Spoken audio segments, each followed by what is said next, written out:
Khavda Ahmedabad high tension વીજ લાઇનના કામમાં થયેલા વિલંબ અને અન્યાયી વળતરના મુદ્દે મોરબીના અસરગ્રસ્ત ખેડૂતોએ આજે જિલ્લા કલેક્ટરને આવેદનપત્ર પાઠવી ઉગ્ર રજૂઆત કરી છે।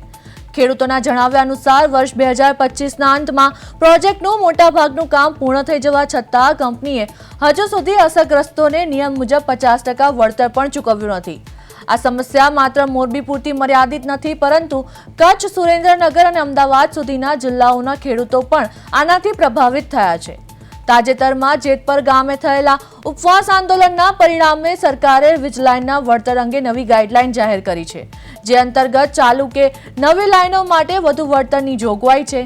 આથી મોરબીના ખેડૂતોએ માંગ કરી છે કે બાકી રહેલા 50% પેમેન્ટ સાથે તેમને પણ નવી ગાઈડલાઈન મુજબ સુધારેલું વળતર તાત્કાલિક ચૂકવવામાં આવે।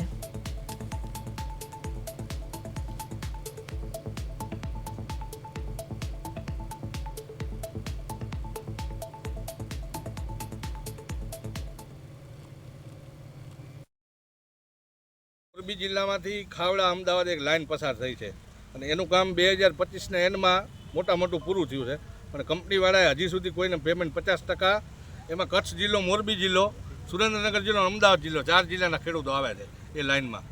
ગુજરાત સરકારે અત્યારે નવી એક ગાઈડલાઇન જાહેર કરી છે, જેતપર જે ઉપવાસ ચાલુ કર્યા છે ખેડૂતોએ એ પછી, કે અત્યારે જે લાઇનનું કામ ચાલુ હોય અને જે નવી લાઇન આવવાની હોય એમને નવા જે ગાઈડલાઇન પ્રમાણે વળતર મળશે।